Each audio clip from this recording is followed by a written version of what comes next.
प्रत्येक शिधापत्रिका धारकांना आता ई-केवायसी करणे बंधनकारक झालेले आहे.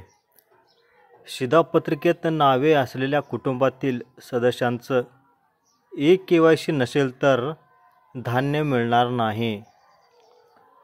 आता ही ई-केवायसी कसं करायचं लक्षात घ्या. ज्या ठिकाणी धान्य मिळते त्या ठिकाणी ई-केवायसीची सोय आहे. दुकानदाराकडील ई-पॉस मशीनद्वारे करण्यात येईल. या ठिकाणी आधार कार्ड घेऊन जाणे गरजेचे आहे.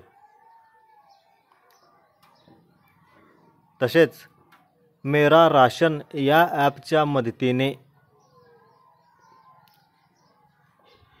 प्ले स्टोअरवर जाऊन मेरा राशन ॲप डाउनलोड करा.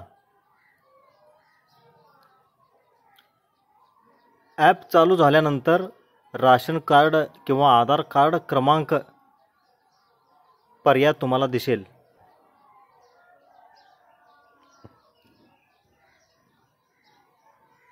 आधार कार्ड किंवा शिधापत्रिका यापैकी कोणताही एक क्रमांक टाकून सबमिट बटन दाबा.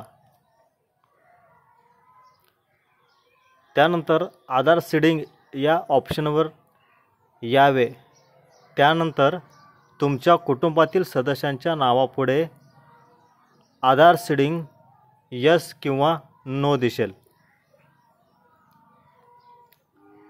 ज्या सदस्यांच्या नावापुढे यस ऑप्शन असेल तर त्या सदस्याला ई-केवायसी करण्याची गरज नाही. जर ज्या सदस्याच्या नावापुढे नो हा ऑप्शन दिसत असेल तर त्याला मात्र ई-केवायसी करावं लागेल. तसेच ई-केवायसी करावयाची असल्यास राज्याच्या खाद्य पुरवठा विभागाच्या ऑफिशियल संकेतस्थळाला पण भेट द्या. धन्यवाद. सबस्क्राइब माय चॅनल.